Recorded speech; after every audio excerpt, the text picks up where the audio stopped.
ఒక్క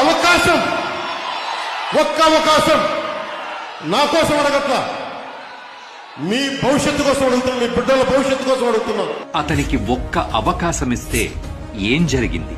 గూడెం గ్రామాల్లో చీకటి కడుపు చీలింది. ఉప్పాడ తీరం గుండెకోత ఆగింది. కోనసీమ కొబ్బరికి కొత్త ఊపిరి వచ్చింది. అతనికి ఒక్క అవకాశమిస్తే ప్రతి పల్లె గర్వంగా తలెత్తి చూసింది. రహదారులకు మహర్దశ వచ్చింది. సనాతన ధర్మం తన ఉనికిని చూపింది. అతనికి ఒక్క అవకాశమిస్తే అమరజీవి జలధార ప్రాజెక్టు ప్రాణం పోసుకుంది. అటవీ సంపదకు రక్షణ పెరిగింది. అడవి బిడ్డలకు డోలిమోత బాధ తప్పింది. అతనికి ఒక్క అవకాశమిస్తే యువత భవితకి భరోసా వచ్చింది. అధికారులకు గౌరవం దక్కింది. ప్రజలకు ప్రభుత్వంపై నమ్మకం పెరిగింది. అతనికి ఒక్క అవకాశమిస్తే పల్లె పండుగతో పంచాయతీలు ప్రాణం పోసుకున్నాయి.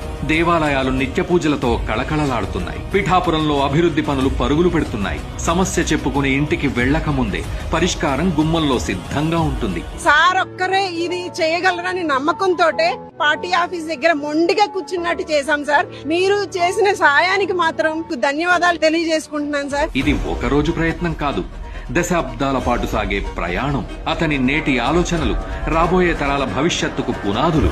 నన్ను నేను తగ్గించుకోకపోతే 3,500 కోట్ల రూపాయలతో పల్లె పండుగ 1.0 చేసేవాళ్ళమా? 4,000 కిలోమీటర్లు రెసిసి రోడ్లు వేయగలిగే వాళ్ళమా?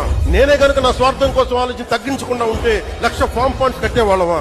నేనే గనక తగ్గకుండా ఉంటే 22,500 మినీ గోకులాలు కట్టేవాళ్ళమా?